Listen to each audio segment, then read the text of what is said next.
Everybody's talking about ADHD. Everybody thinks they have ADHD. Some do, some don't. Some have anxiety. Some have anxiety and ADHD. It's not some funny, quirky thing with a laundry list of 18 million little quirks. My penmanship is loopy, so that's my ADHD. Sometimes I eat really fast. That's my ADHD. I get songs stuck in my head. That's my ADHD. No!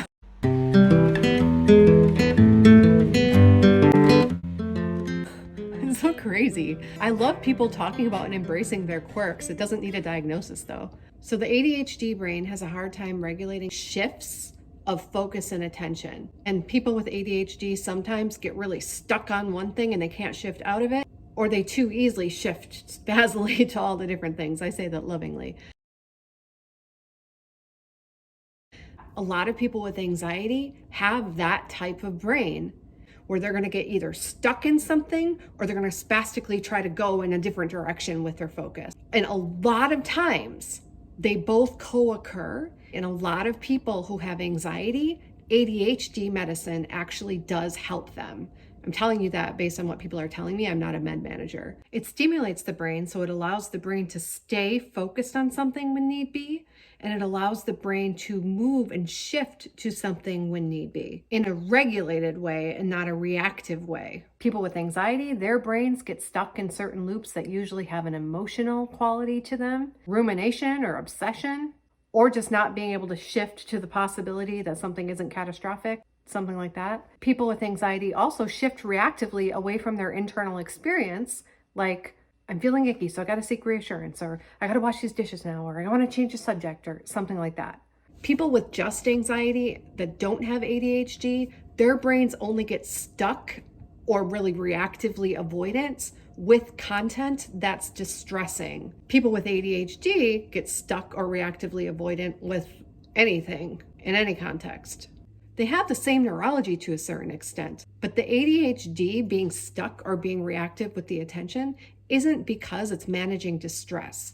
It's just a neurological condition. But the anxiety is getting cues to get stuck or become reactive from the nervous system indicating danger. Have you ever watched somebody with unmanaged ADHD try to do an art project or try to make a poster? So there's several steps to this. First, plan out where you're going to put the letters and where you're going to put the drawing. Step 2, initiate writing the outline of the letters.